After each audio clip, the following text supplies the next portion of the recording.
Nel buio di una grotta un uomo stringe la gola di una belva invulnerabile. Polvere, sudore, carne contro artiglia. La bestia crolla al suolo. Il sangue oscuro del leone di Nemea cola sulla terra rossa del Peloponneso. Da quel solo intriso, racconta il mito, prenderà vita un tralcio, un'uva capace di generare un vino denso, scuro, carnoso, un calice che ancora oggi porta il nome inequivocabile, il sangue di Ercole. Amici, bentornati su Mythos. Oggi andiamo nella Grecia continentale. Vi porto dritti nel nord gelido della Macedonia e a sud, nelle valli aspe del Peloponneso. Rocce, altitudini e vite costrette a lottare per la propria sopravvivenza. Partiamo dal nord, in Macedonia. Alle nostre spalle si erge il Monte Olimpo, ma qui di divino c'è poco. L'inverno è spietato, i laghi ghiacciano e un vento tagliente spazza via le valli. Questa è la terra di Filippo II e di suo figlio Alessandro Magno, un re che a 20 anni prese in mano la falange macedone e in poco più di un decennio ridisegnò i confini del mondo, piegando l'impero persiano e spingendosi fino in India. Ma Alessandro non conquistava solo con le armi, ellenizzava, e non c'era civiltà greca senza la vite.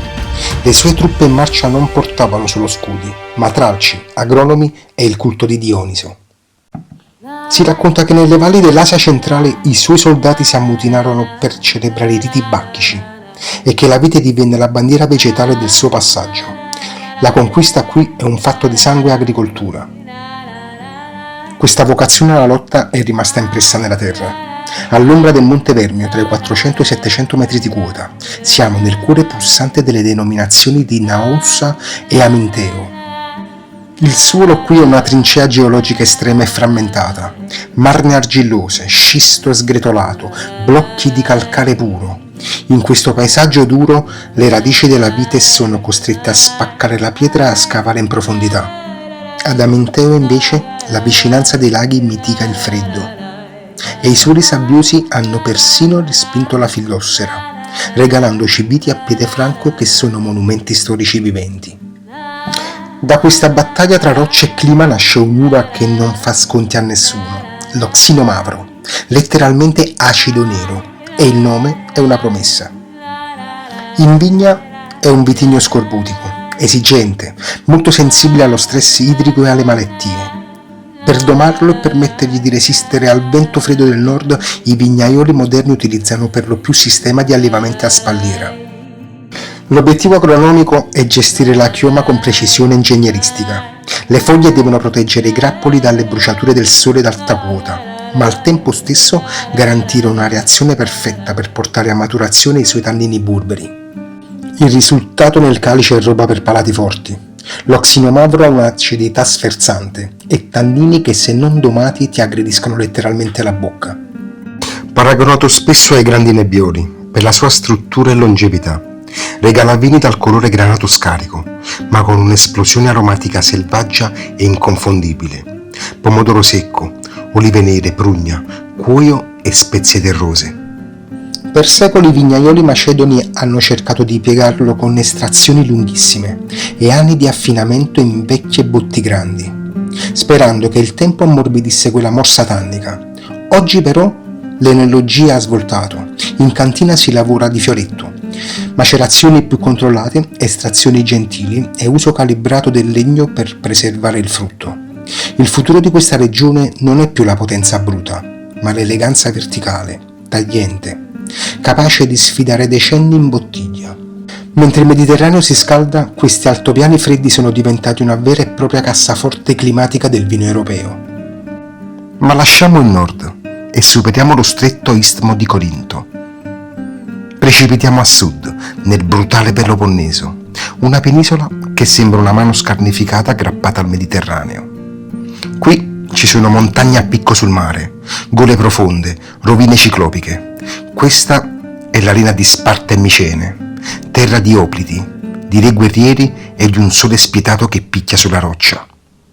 E proprio qui, a Nemea, ritroviamo il mito da cui siamo partiti. Eracle, il leone invulnerabile e la lotta mortale nel fango. Si narra che il sangue della fiera abbia tinto per sempre questa vallata. E non è solo una licenza poetica, Il suolo di Nemea è letteralmente rosso. Parliamo di un'argilla calcarea ricchissima di ferro, che si estende dalle valli calde fino ad aggrapparsi a colline scoscese che sfiorano i 900 metri di altitudine. Una conformazione che oggi ha spinto i produttori a creare una vera e propria zonazione in 3 fasce. Il fondovalle per i vini giovani, le medie pendenze per i Grand Cru e le cime per le basi spumanti e rosatitesi. Da questa terra marziana nasce il vitigno a bacca rossa più coltivato di Grecia, l'Agorgitico, l'uva di San Giorgio. Se l'Oxinomavro macedone era uno spigolo stile, l'Agorgitico è puro velluto. È un'uva generosa ma insidiosa dal punto di vista agronomico. Matura tardi, ha un disperato bisogno di sole ma teme i colpi di calore che bruciano gli aromi. Per questo i vignaioli la spingono sempre più in alto, allevando l'accordone speronato a un basso guiù, creando pareti fogliari per ombreggiare i grappoli e costringendo le radici a pescare freschezza in profondità. Nel calice il sangue di Eracle è un'esplosione scura e materica, ciliegia matura, mora, prugna, che si intrecciano a spezie dolci, noce moscata e chiodi di garofano. I tannini sono fitti ma rotondi. Un tempo, per assecondare il mercato, si tendeva a surmaturare l'uva e a caricarla di legno nuovo, creando vini muscolosi e pesanti. Oggi l'approccio enologico a Nemea lavora per sottrazioni, macerazioni più brevi a temperature controllate, uso di botte grande e persino cemento per l'affinamento. Si cerca il frutto puro, il battito cardiaco della terra rossa, non la maschera rassicurante della vaniglia. Ma il Peloponneso è un maestro di inganni. Pensi al sud, pensi al caldo torrido, al sole che spacca le pietre. Poi ti sposti di pochi chilometri verso il cuore della penisola, sali sull'altopiano di Mantineia, a oltre 600 metri di quota. E tutto cambia in modo vertiginoso. Le temperature crollano, l'inverno porta la neve e al mattino una nebbia fitta avvolge le valli. Qui regna un'uva aliena, dalla buccia rosa e spessa, il moscofilero. Un vitigno che sfida il clima continentale del profondo sud per regalare un bianco teso, elettrico, profuma di petali di rosa, agrumi freschi, menta e incenso. È una lama di freschezza inaspettata. È proprio qui, tra l'altitudine in cui si rifugia l'Agorgitico e la tensione fredda del moscofilero, si scrive il futuro enologico della Grecia. È la dimostrazione scientifica e sul campo che il vero terroir mediterraneo, per sopravvivere ai cambiamenti climatici e non produrre vini cotti, non deve guardare placidamente verso il mare, ma arrampicarsi verso il cielo. Macedonia e Peloponneso, il freddo calcolatore dell'Oxinomavro e il sangue avvolgente dell'Agorgitico. Questa è l'ossatura della viticoltura greca continentale. Abbiamo calpestato lo scisto e la terra rossa. Ma la Grecia, come vi dicevo, è fatta anche di schegge di terra gettate in mezzo al mare.